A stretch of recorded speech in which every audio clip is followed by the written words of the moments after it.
Et bonjour à tous et bienvenue sur la chaîne de Dan Lorcana, j'espère que vous allez bien, moi ça va extrêmement bien et on se retrouve aujourd'hui parce qu'il y a une nouvelle façon de jouer à vos TCG préférés et pas seulement à Lorcana. Vous allez pouvoir jouer à tous les TCG globalement qui existent à l'heure actuelle, enfin presque tous, et aussi Riftbound, donc le nouveau TCG de League of Legends. Bref, avant de passer à cette vidéo, je vous rappelle que vous pouvez d'ores et déjà liker, commenter et partager la vidéo, voire vous abonner à la chaîne pour ne pas rater les prochaines. On remercie également Oupi, le sponsor boutique de la chaîne que vous retrouverez du côté de Salange dans le 74 ou bien sur leur site internet oupi.eu. Le lien est évidemment dans la description, tout comme le lien vers mon Instagram, vers ma chaîne Twitch et le lien vers le Discord de la team Alter Ego. Et sans perdre de temps, on passe tout de suite à cette nouvelle façon de jouer à vos TCG préférés en ligne. Il s'agit de TCG Arena et là j'entends déjà des gens dire ouais, TCG Arena ça existe depuis longtemps, on connaît. Oui, vous connaissez, mais la semaine dernière il y a eu un ajout de features qui rend selon moi la chose beaucoup plus pratique. Parce que pour la petite histoire, pour ceux qui ne connaissaient pas TCG Arena avant il fallait passer par un Discord un petit peu comme l'Orcanito au début. Vous passiez par un Discord, vous demandiez à des gens s'ils voulaient jouer avec vous, vous créiez une partie sur TCG Arena, le joueur vous rejoignait, bref vous lanciez la partie et vous pouviez jouer.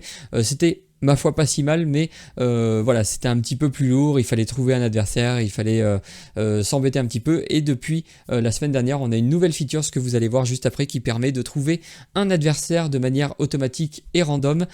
Pourquoi est-ce que ce TCG Arena ne se fait pas shutdown? Et bien tout simplement parce qu'il respecte les policy agreements, je crois qu'on dit comme ça, les règles que doivent respecter les simulateurs de TCG, notamment pour Lorcana et pour Riftbound. Et il a la particularité, alors ça pourrait en freiner certains, mais ça peut aussi permettre à d'autres de trouver ça plus intéressant, puisque rien n'est automatisé, vous allez devoir tout faire vous-même à la main. Vous n'allez pas jouer une carte et ça va pas faire son effet tout de suite, il va falloir que vous résolviez l'effet à la main. Alors certains vont dire que c'est un petit peu chiant, que c'est un peu plus pratique sur l'Orcanito par exemple. Oui, mais d'un autre côté, on entend aussi un autre son de cloche qui dit que jouer sur des simulateurs où tout est automatisé, eh ben c'est pas bien parce que ça nous fait prendre des mauvaises habitudes, ça nous oublie de résoudre des triggers, et qu'après, lorsqu'on est en conditions réelles, on peut aussi faire des erreurs parce qu'on ne sait pas vraiment jouer. Alors on sait jouer au jeu, mais on ne sait pas vraiment faire ces triggers dans l'ordre qu'il faut et les résoudre comme il faut. Donc voilà, tout le monde y trouvera un petit peu son compte, je pense. Comment est-ce qu'on joue une fois qu'on est sur cette page là? Alors le lien est dans la description, TCG Arena, vous la trouverez dans la description, je le mettrai. La première fois que vous allez venir ici, vous allez devoir cliquer sur Game pour sélectionner les jeux auxquels vous voulez jouer et auxquels vous aurez accès. Moi vous voyez que j'ai choisi Lorcana et Riftbound, mais il y en a bien d'autres. Il y a par exemple Magic the Gathering, il y a aussi Star Wars Unlimited, Altered, Pokémon Yu-Gi-Oh, Gundam Card Game, alors c'est un jeu qui je pense n'a pas fait beaucoup de bruit en France, et Godzilla Card Game, alors là aussi c'est encore un jeu un peu plus obscur. Autant Gundam j'avais déjà vu quelques vidéos, autant Godzilla Card Game je ne connaissais pas. Bref, vous sélectionnez vos TCG favoris, par exemple si vous voulez mettre Magic, vous cliquez sur Add to your game, il passe ici. Ensuite vous avez du coup dans ce petit bandeau, vous aurez accès à tous les jeux que vous avez choisis, Riftbound ou Lorcana par exemple pour moi. Si on prend Riftbound, ensuite vous allez dans Deck, vous allez pouvoir créer vos decks que vous allez vouloir jouer ensuite en ligne. Là par exemple, si vous créez votre deck, c'est très simple, vous pouvez importer une decklist. Alors je vais plutôt prendre Lorcana, ce sera sûrement un petit peu plus simple pour expliquer. Je vais prendre Lorcana, du coup là moi par exemple j'ai un deck du 7-10, alors je crois que le 7-10 n'est pas encore jouable malheureusement sur TCG Arena, enfin je crois que il me semble, ou alors c'est que ma decklist ne marche pas, mais en tout cas cette decklist là n'est pas trouvable. Remarque, c'est peut-être juste que j'y ai pas donné de nom. Si je l'appelle par exemple test et que je apply les choses, à mon avis c'était juste ça mon problème. Alors annuler, il faut save évidemment, vous pouvez save. Ici vous avez votre decklist, donc si jamais vous voulez importer une decklist, vous prenez comme d'habitude votre liste de cartes sur Dreamborn, vous la copiez-collez ici, vous faites import and replace ou import and add, ça dépend si vous créez votre deck en plusieurs fois ou en une seule fois. Ensuite, vous avez ici accès à toutes vos cartes. Par exemple, on voit qu'il y a d'ores et déjà du coup les nouvelles cartes de l'Orcana. Bon, elles sont en anglais. Bon, je pense que ça gênera pas grand monde forcément. Une fois que vous avez créé votre deck et que vous l'avez sauvegardé, il apparaît ici. Vous pouvez ensuite passer à la partie qui, à mon avis, vous intéresse le plus, à savoir Play. Vous pouvez customiser votre playmat. Alors, pour customiser votre playmat, c'est pas compliqué. Sinon, vous allez avoir un playmat tout simplement bleu sombre, mais vous allez juste dans Options. Vous pouvez choisir un des playmats que vous voulez. Moi j'ai choisi le Donald légendaire parce que je le trouve super classe. Bref, une fois que vous avez fait ça, c'est là où l'interface va changer, mais en fait elle reste la même, mais il y a une chose qui change tout pour moi, c'est ce petit bouton Find a Random Opponent, parce que avant vous pouviez donc soit trouver des gens sur Discord pour jouer des parties, sinon il fallait aller ici pour vous connecter avec d'autres joueurs. Vous pouviez alors créer votre lobby. Vous pouviez aussi accéder directement à une partie, donc ça c'est toujours pratique si jamais vous voulez vous entraîner avec quelqu'un de précis. Vous pouvez créer votre lobby avec un mot de passe ou alors lui envoyer tout simplement votre ID pour qu'il puisse venir vous trouver. Et sinon vous pouviez tenter votre chance avec des parties un petit peu aléatoires en allant ici dans les public lobby for l'Orcana, donc des gens qui créent un lobby et qui attendent. Et en fait là on peut refresh, malheureusement il n'y a pas grand monde sur l'Orcana, il y a beaucoup de gens par contre qui jouent à Riftband dessus. J'espère en tout cas qu'il y aura de plus en plus de gens qui pourront jouer sur TCG Arena via ici, comme ça on pourra tout simplement trouver des lobbies comme ça. Et sinon la grosse nouveauté c'est ce bouton, vous cliquez dessus, bon alors là à mon avis ça va trouver personne parce qu'il n'y a pas grand monde en ce moment, et en fait ça va tout simplement vous matcher avec quelqu'un de manière automatique, et ça fait plaisir évidemment, ça va vous permettre de gagner du temps et de ressembler un petit peu plus au TCG version digitale qu'on apprécie et qui fonctionne, notamment l'Orcanito. Vous cliquez sur un bouton, ça vous match avec quelqu'un, vous jouez votre match, vous passez au prochain match et ainsi de suite. C'est quand même assez agréable.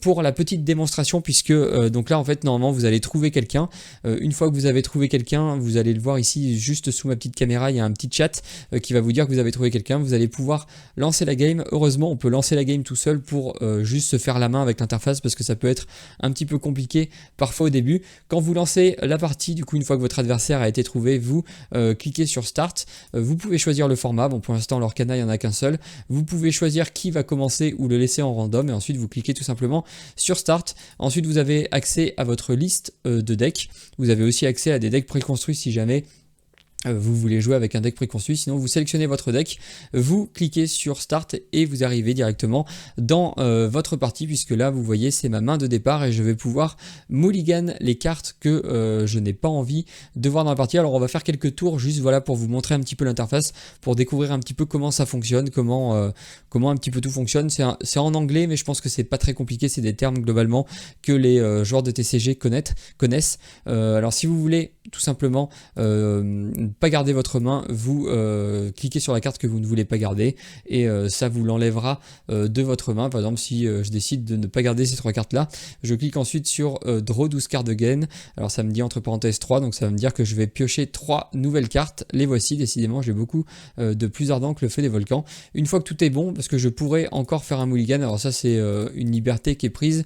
Bon évidemment je vous conseille de ne pas le faire si vous voulez jouer de manière compétitive avec des gens, mais voilà, vous pouvez de toute façon, tout est renseigné ici, toutes les actions que vous faites. Alors il y a ma petite caméra, je sais pas si je peux la bouger juste 2 secondes pour vous montrer ce qu'il y a dessous. Et voilà, là vous voyez le petit chat ici, vous voyez que j'ai pioché 7 et qu'ensuite j'ai pioché 3 cartes de nouveau. Donc forcément si jamais vous le faites plusieurs fois, l'adversaire va le voir et ça pourrait évidemment ne pas lui plaire, ce qui serait normal si vous êtes dans une partie un petit peu compétitive.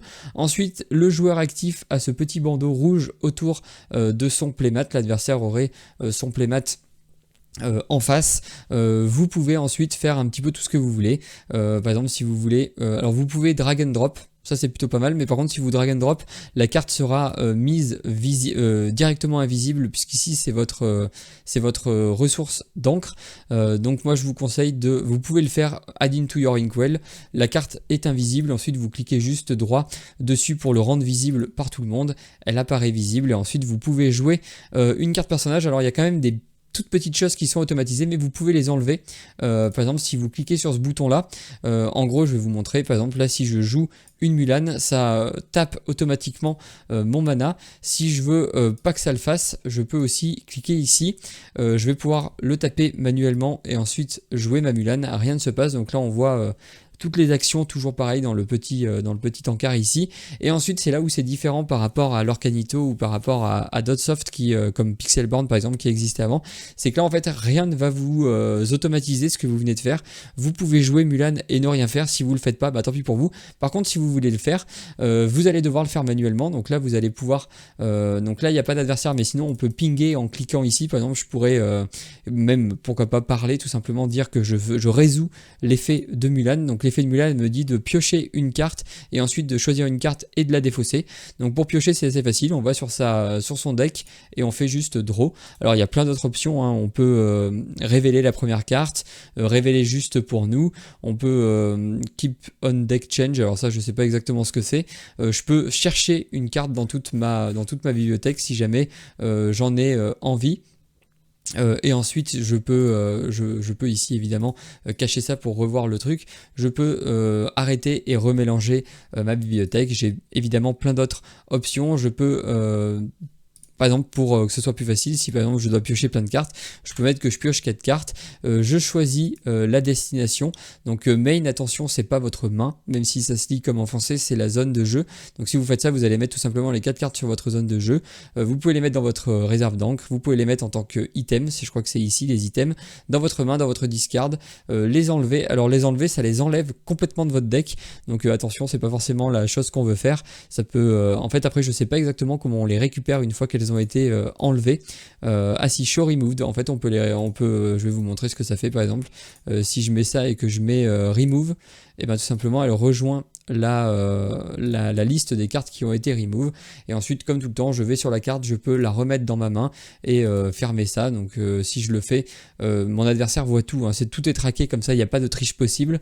Donc pour résoudre l'effet de Mulan, donc là j'ai pioché une carte et ensuite je peux me défausser d'une carte. Par exemple si je n'en ai pas besoin, je pourrais du coup juste cliquer ici. Là je pourrais la remettre dans mon deck, mais c'est pas ce que je veux faire. En fait là en cliquant droit vous pouvez pas, parce qu'il y a beaucoup plus simple. Vous pouvez juste la prendre et la lâcher dans votre discard. Alors vous la voyez mal, mais c'est juste ici. Et une fois que c'est dans votre discard, pareil, vous avez toutes les actions possibles et imaginables que vous pouvez faire avec votre discard. Une fois que vous avez fini votre tour, pareil, vous pouvez cliquer ici, mais sinon vous voyez qu'il y a un petit raccourci, c'est la barre espace tout simplement. Donc là ça va passer directement à mon tour. J'ai enlevé ça, mais si j'enlève, si je réactive le untap et le draw automatique, quand je vais rappuyer sur espace, en fait ça va directement me faire les effets de début de tour. Ça va me détaper tout mon mana et me faire piocher. Alors évidemment j'ai oublié, mais après une fois que vous l'avez rendu visible, vous pouvez le rendre invisible, enfin non visible pour tout le monde. Donc là face down, et là vous avez le truc classique. Vous pouvez cliquer dessus pour le mettre en encre. Si je veux, je fais tout simplement donc ça c'est un petit peu chiant. J'ancre une carte, donc je peux le mettre ici. J'en ai cette fois-ci 2.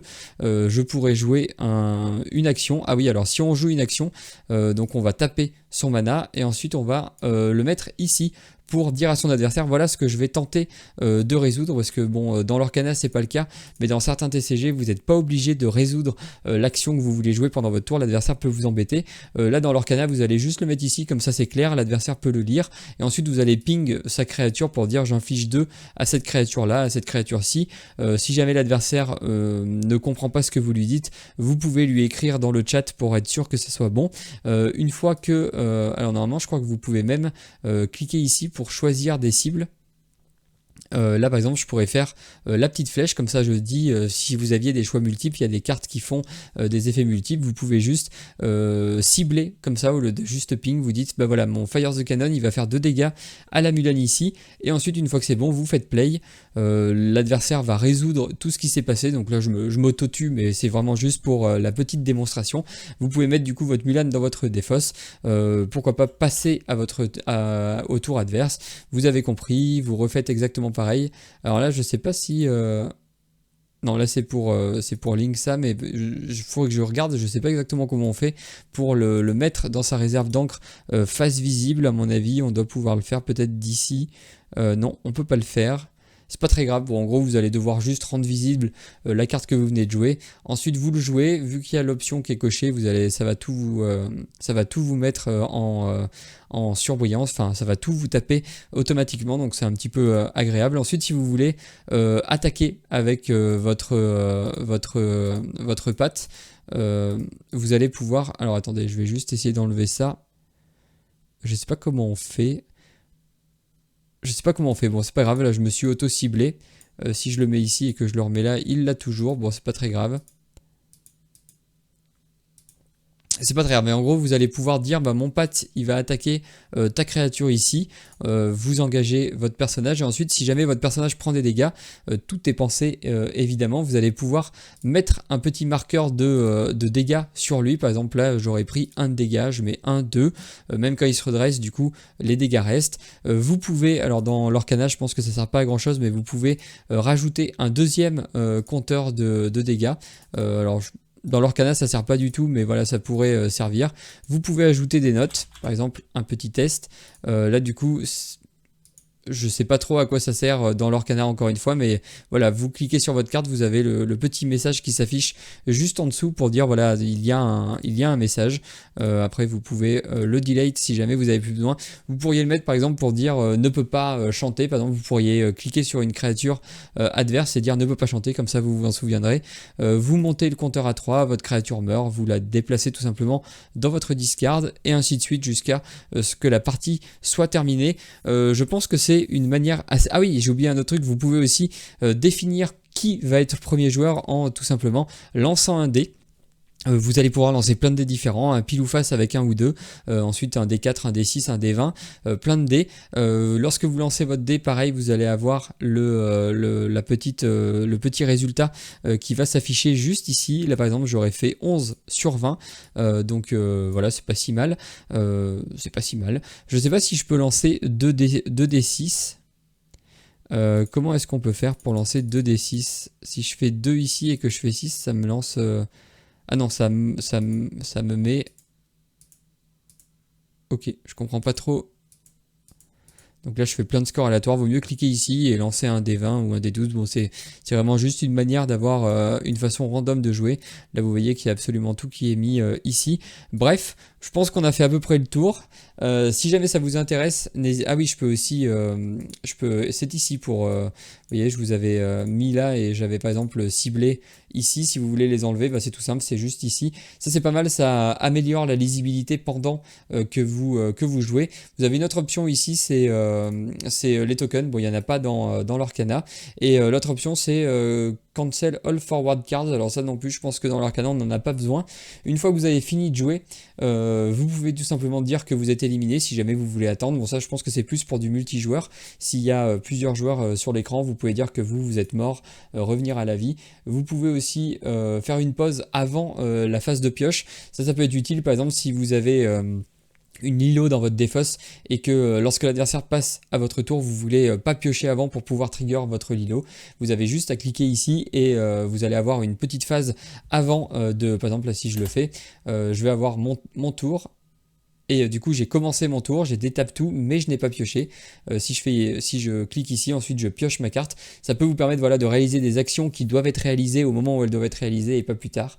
Et ensuite ici vous avez un petit truc de help si jamais vous avez besoin de savoir comment jouer, comment interagir avec votre adversaire. Pareil, si jamais je veux chanter cette carte là, je tape ici, je sélectionne mes cibles avec mon outil de ciblage. Alors vous pouvez cibler plein de personnages si jamais vous pouvez cibler plein de personnages. Une fois que c'est fait, vous enlevez tout, vous discardez tout, vous vérifiez que votre adversaire fait bien la même chose et ainsi de suite jusqu'à ce que la partie soit jouée. Je pense que c'est une alternative assez sympa. Ça a aussi l'énorme avantage de pouvoir être joué sur Twitch, pouvoir faire de la création de contenu dessus. Donc évidemment, ça m'intéresse puisque l'Orcanito, on n'a pas le droit, c'est un petit peu pénible. Là, si cette manière de jouer à l'Orcana ou à Riftband devenait un petit peu plus mainstream, Ce serait évidemment très intéressant puisqu'on pourrait faire des petits streams Lorcana en jouant sur TCG Arena. Donc voilà, ça serait plutôt pas mal. Même si jamais on veut jouer contre d'autres personnes, on peut utiliser TCG Arena sans parler de jouer contre des gens aléatoires. Enfin, franchement, je pense que c'est une alternative à l'Orcanito qui a l'air plutôt pas mal, qui normalement ne devrait jamais être strike, normalement n'a pas trop de raison de bugger puisque c'est vous qui allez interagir sur tout ce que font vos cartes. Il n'y aura pas de cartes qui sont buggées, d'interactions qui se passent mal. Ça va vous entraîner à faire tous vos triggers au bon moment et comme il faut. Bref, je pense que c'est intéressant de savoir que TCG Arena existe et pourquoi pas l'utiliser. Une fois que vous avez fini la partie, vous pouvez tout simplement exit la partie et vous retournez ici. Et pour recommencer à jouer, bah, c'est tout simple, vous appuyez sur play et vous êtes reparti. Bref, j'espère en tout cas que cette vidéo là vous aura plu, que cette nouvelle façon de jouer, même si elle n'est pas vraiment nouvelle, certains peuvent peut-être la connaître, en tout cas cette nouvelle features va intéresser plein de gens et qu'il y aura de plus en plus de monde sur TCG Arena. Bref, j'arrête de parler, je vous souhaite une excellente journée et ou une excellente soirée, tout dépendra évidemment du moment où vous choisissez de regarder cette vidéo. Allez, salut!